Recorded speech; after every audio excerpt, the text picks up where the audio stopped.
നമസ്തേ, യോഗയിലേക്ക് സ്വാഗതം.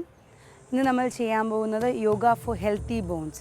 നമ്മളുടെ എല്ലുകൾക്ക് തേയ്മാനം ഉണ്ടാകുക, ബലക്ഷയം വരിക, മസിൽസിനും അതിനൊരു പങ്കുണ്ട്. എന്നാലും നമ്മളുടെ എല്ലുകളെ ശക്തിപ്പെടുത്താൻ വേണ്ടിയിട്ടും അല്ലെങ്കിൽ അതിനെ കുറച്ചും കൂടെ ദൃഢമാക്കാനും വേണ്ടിയിട്ടുള്ള ആസനാസാണ് ചെയ്യുന്നത്. അപ്പോൾ ഇന്നത്തെ എപ്പിസോഡിൽ നമ്മൾ ചെയ്യുന്നത് വീരഭദ്രാസനം.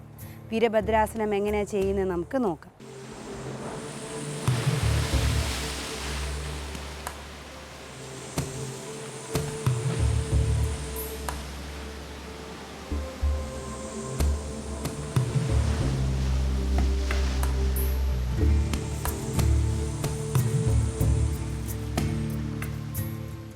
കാലുകൾ രണ്ടും അകർത്തി വയ്ക്കുക.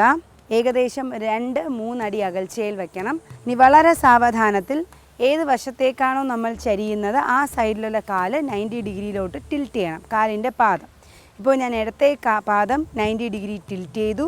വലത്തെ കാല് അല്പം ഒന്ന് തിരിച്ചു വെച്ചു. എന്നിട്ട് ഹിപ്പ് സ്ട്രെയിറ്റ് ആക്കി. ഹിപ്പ് എപ്പോഴും മുമ്പിലേക്ക് ഫേസ് ചെയ്യുക. ചെറിയൊരു ലോക്ക് നമുക്ക് ഫീൽ ചെയ്യും. ശ്വാസമെടുത്ത് കൈകൾ രണ്ടും ഷോൾഡർ ലെവലിൽ കൊണ്ടുവരിക.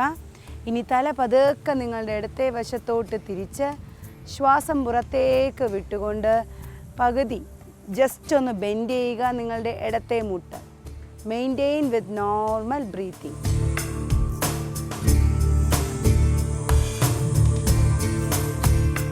റിലീസ് ചെയ്യുന്ന സമയത്ത് ശ്വാസം എടുത്തുകൊണ്ട് മുട്ട് നിവർത്തി, ശ്വാസം വിട്ടുകൊണ്ട് തല സ്ട്രെയിറ്റ് ചെയ്ത് കൈകൾ താഴേക്ക് കൊണ്ടുവരിക.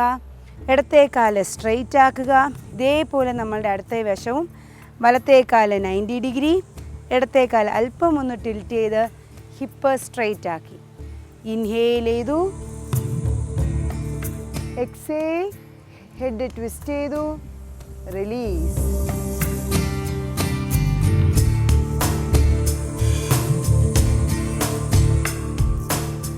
Inhale, exhale, release. കാലുകൾ രണ്ടും റിലീസ് ചെയ്ത് പരസ്പരം ചേർത്ത് വയ്ക്കുക. കൈ പുറകിൽ കെട്ടി കണ്ണടച്ച് റിലാക്സ് ചെയ്ത് നിൽക്കുക. ശരീരം പഴയ അവസ്ഥയിൽ വന്നതിന് ശേഷം വളരെ സാവധാനത്തിൽ കണ്ണുകൾ തുറന്ന് കൈയും കാലും റിലീസ് ചെയ്യുക.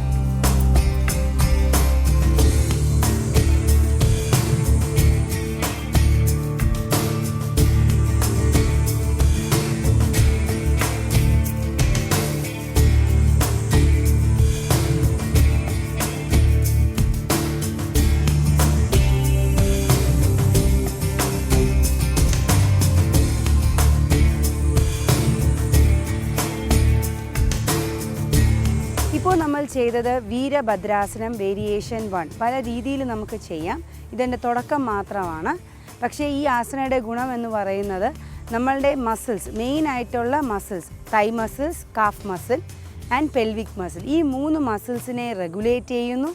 അതുപോലെ തന്നെ നമ്മളുടെ മെയിൻ ജോയിൻസ് ആയ നീ joint, hip joint plus the spine, ഈ 3 കാര്യങ്ങളും കൂടി സ്ട്രെങ്തൻ ചെയ്യുന്നു. അപ്പോൾ അങ്ങോട്ടുള്ള സർക്കുലേഷൻ കൂട്ടുകയും അങ്ങോട്ടുള്ള മസിൽ സ്ട്രെങ്ത് ഇൻക്രീസ് ചെയ്യുകയും ചെയ്യുന്നു. കൂടുതലും ഇതൊരു 40 വയസ്സിന് ശേഷമുള്ള സ്ത്രീകൾ റെഗുലറായിട്ട് പ്രാക്ടീസ് ചെയ്യണം. കാരണം അവരുടെ മെനോപോസ് സമയത്ത്, മെനോപോസ് വരുന്നതിന് മുമ്പായിട്ടേ പ്രാക്ടീസ് ചെയ്യണം. വരുന്ന സമയത്ത് അധികമായി കണ്ടുവരുന്നതാണ് ഓസ്റ്റിയോപോറോസിസ് എന്ന് പറയുന്ന അസുഖം.